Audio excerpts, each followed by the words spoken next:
예, 하락하던 국내 증시가 가까스로 한숨 돌리나 싶었죠. 그런데 오늘 또다시 하락을 했습니다. 코스피가 2,745선에서 마감을 한 건데요.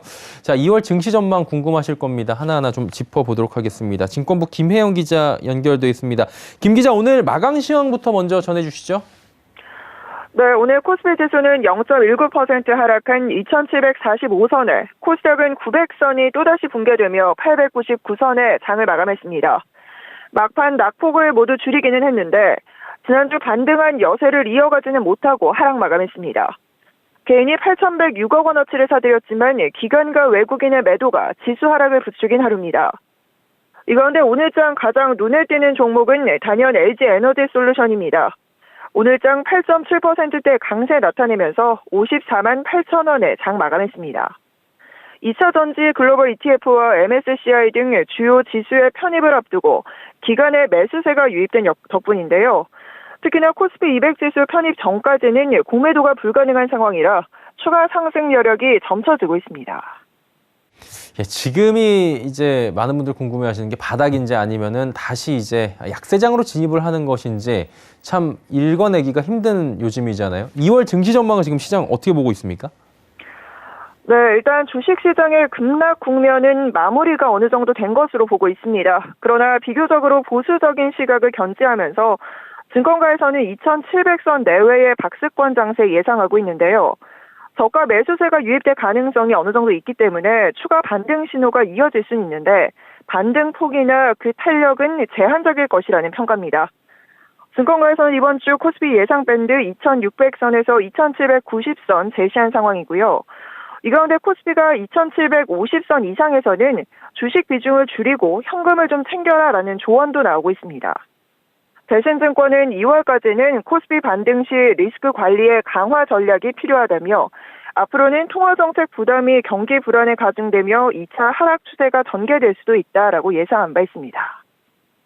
사실 이게 연준의 긴축 공포가 계속되고 있는 부분이 시장 불안을 야기하고 있는 거고요. 또 이제 방향성에 영향을 줄 만한 경제 지표 발표도 이번 주에 있잖아요. 주목해야 할 이슈들이 있을 텐데 하나하나 짚어주시죠. 네, 오늘 10일이죠. 미국의 소비자 물가 지표가 발표가 됩니다. 가파른 물가 상승세가 이어진다면 연준의 긴축 시기도 빨라질 수가 있기 때문에 시장의 관심도가 그 어느 때보다 높은 상황인데요. 최근 시장을 좀 살펴보면 긴축 압력을 높이고 있는 요인들이 크게 증가하고 있습니다. 영국이 기준금리를 인상을 했고 또 유럽의 중앙은행도 오는 3월에는 팬데믹 긴급 매입 프로그램을 예정대로 종료할 방침을 밝힌 바 있습니다. 이에 미 국채금리가 큰 폭으로 오른 상태고요. 주말에 발표된 1월 미국의 고용 보고서도 시장의 예상을 웃돌면서 부담을 안기고 있습니다. 여기에 국제 유가도 문제죠. 배럴당 90달러를 넘어서면서 물가 상승 부담이 굉장한 상황입니다. 이 때문에 소비자 물가 지표 발표도 주식시장의 우호적일 가능성보다는 연준의 긴축 우려를 불러일으킬 가능성이 높다는 관측을 증권가에서 내놓고 있는데요. 전문가들은 1월 CPI가 지난해 같은 기간과 비교해 7.2% 상승할 것으로 예상하고 있습니다. 다만 전월 대비해서는 상승률 전망치가 0.4%포인트로 상승세가 소폭 완화될 것으로 내다보고 있습니다.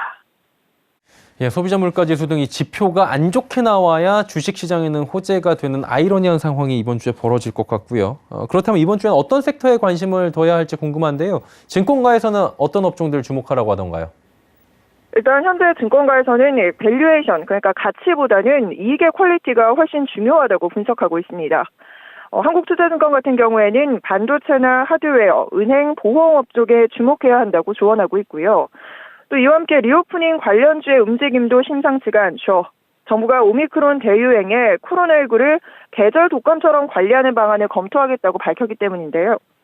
KB증권은 리오프닝 기대감이 현재 너무 낮은 상태이기 때문에 투자자들로서는 오히려 지금이 매수 기회일 수 있다고 내다보고 있습니다. 또한 작년 1, 2분기 강세를 보였던 여행, 레저와 의류, 음료, 주류 등을 매수할 필요가 있다고 조언하고 있습니다. 예, 조금 더 이제 개별 이슈로 들어가 보도록 하겠습니다. 보호예수 물량 풀리는 종목들이 지금 상당하다고 하는데 오버행 우려나 수급 부담 우려도 계속 나오잖아요. 어떤 종목들인지 짚어주시죠. 네, 이번 주 카카오뱅크와 크래프톤 등 대형 공모주들의 기간 보호예수 물량이 잇따라서 풀립니다. 최근에 이런 종목들의 주가가 지지부진한 상황이기 때문에 수급 충격이 더해지는 거 아니냐 이런 우려가 시장에 드리워지고 있는데요. 우선 카카오뱅크가 오늘 발행 주식의 31.7%의 의무 보유가 해제가 됐습니다. 그러나 다행히 주가 방어에는 성공을 한 모습입니다. 장중 외국인의 매수세가 좀 강하게 들어오면서 5%대 강세 나타나기도 했는데요. 막판 상승폭을 좀 줄이긴 했지만 0.59% 오르면서 42,350원에 마감했습니다. 이어서 오는 10일에는 크래프톤이 6개월 의무 보유 물량도 해제가 됩니다. 총 발행 주식 중 31.66%에 해당하는 1,550만 주가 시장에 풀리게 되는데요. 현재 크래프톤은 공모가 49만 8천 원과 대비해서 현재 주가가 반토막이 난 상황입니다. 이 때문에 주가가 공모가보다 낮은 상황이라서 매도 물량이 많지는 않을 것으로 전망이 되고요. 이외에도 8일에는 K옥션, LG에너지솔루션, 9일에는 SK이노엔과 10일에는 원티드랩, 비트나인, 디어유 등이 의무보유 확약 물량이 줄줄이 해제가 되기 때문에 관련 종목 갖고 계시거나 비중을 좀 늘리려고 하시는 분들은 잘 체크해 보셔야 할 것 같습니다. 예, 2월 증시 전망들 함께 짚어봤습니다. 증권부의 김혜영 기자였습니다. 고맙습니다. 네, 감사합니다.